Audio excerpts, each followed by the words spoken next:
Hello, everyone. Welcome back. We are the two mathematicians, and today we're gonna be exploring Fermat'sLastTheorem. Woohoo! Now, Fermat's So last I think theorem, we'll kick off with some history, a history lesson. yes, some good mathematical history. So the most important thing about Fermat's last theorem is that it took 358 years before anyone had actually found an answer. And the theorem goes back before it goes to 500 BC, 570 BC when Pythagoras was born. And Pythagoras, he did a lot of work on, his Pythagoras' theorem, which is look at right-angled triangles. Fermat's last theorem is based on right-angled triangles.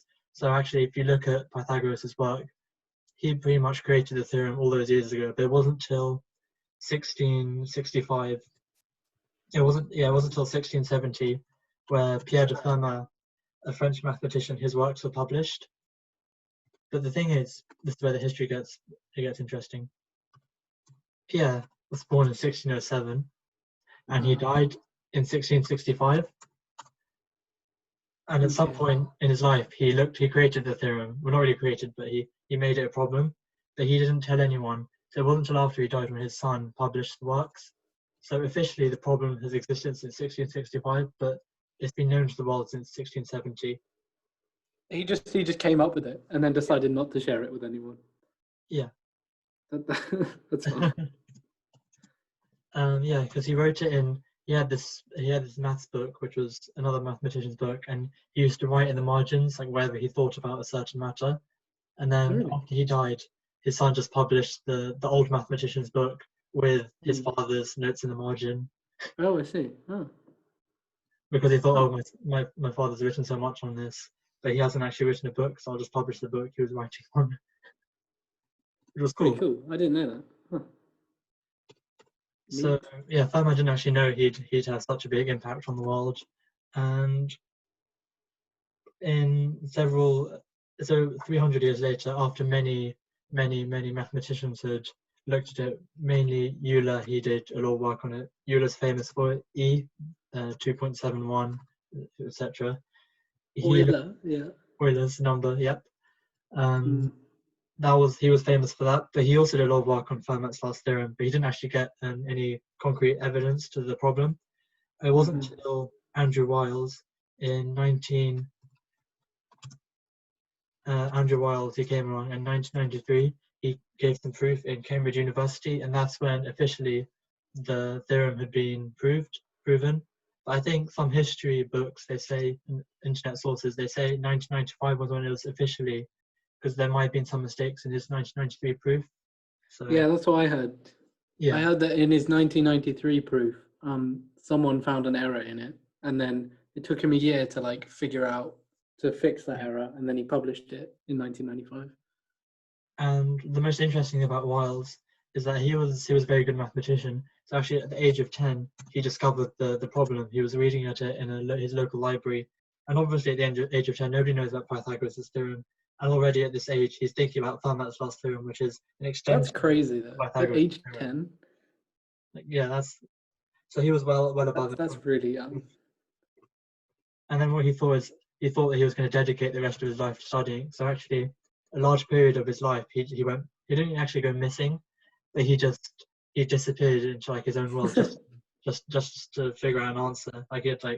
He spent like 2 years or more than 2 years, just almost like a ghost, just in the mathematical caves. And he came out one day, he went to Cambridge and said, "Here's my proof," and everyone clapped. It was kind of cool. Well, he was in the zone. That's quite impressive. And yeah, so he dedicated his entire life to finding a solution. And now you're probably wondering, what is this actual theorem? So I'm now going to have a mathematician to tell us what the theorem actually is. Yeah. I mean, that's interesting history. Not like history lessons at school. That's interesting history. But let's not get into that. So yeah, it's got like basis in Pythagoras' theorem, which we all know and love, which basically claims that triangle looking like this with A, B, and C are just these lengths there. It relates the three lengths in this way. And the square, that 2 there kind of indicates that it's in 2 dimensions almost. Oh, yeah. So, we can think of examples with like integers, for example. If you plug A as 3, for example, B is 4, and then C is 5, you'll find that works. And this is what we call a Pythagorean triple, which is 3 kind of integers, 3 integers, whole numbers that create this triangle.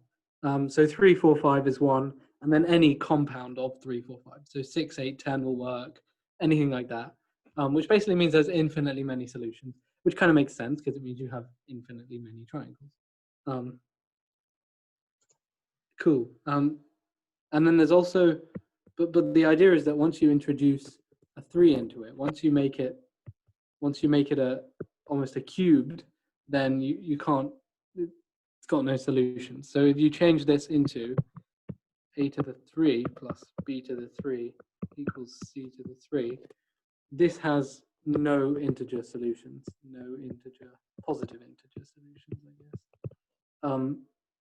And this is kind of Fermat's last theorem, is again a leap from this again. I mean, we can think about that it has no integer solutions. You've got like, if you plug in 3, 4, and 5 into it, you'll get 3 cubed plus 4 cubed. What did we say that was? 91, right? Yeah, 91. And that's evidently not 125, which is 5 cubed. Clearly not the same thing.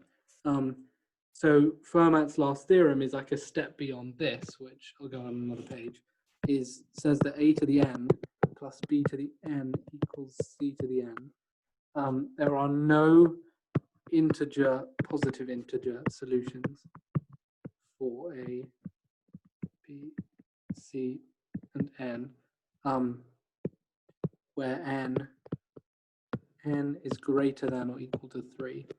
So the idea is, yes, it works with 2, and it also works with 1, right? That's just simple addition. If you've got like 1 plus 2, that clearly equals 3, right? And they're all to the power of 1.